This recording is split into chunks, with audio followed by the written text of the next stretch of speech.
Kalau korang teringin nak makan dekat Ramayong tapi tak kesampaian, korang boleh datang kat sini. Hari ni aku bawa korang makan jauh sikit dekat Kelantan. Nama kafe ni The Layers. Sambal sotong tumis petai. Sotong pun tak sikit, banyak petai.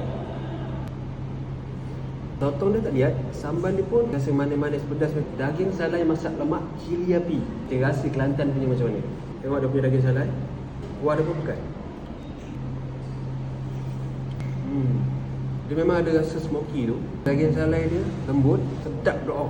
Gulai kuning udang. Kuah pekat, udang dia besar.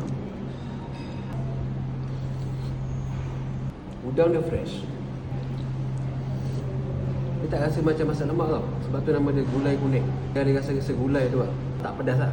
Budak-budak pun makan. Sayur lemak. Dekat sini makanan yang berkuah semua pekat. Macam korang cakap Kelantan semua manis kan. Bagi aku tak semua. Yang ni dia balance lah, okey. Telur masak kicap.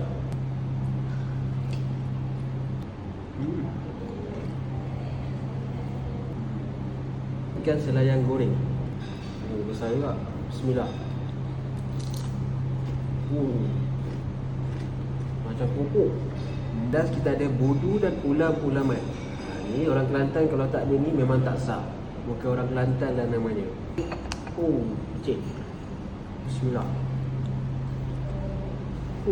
Dekat sini pun ada cucuk udang juga tau. Makan sekali dengan sambal kacang.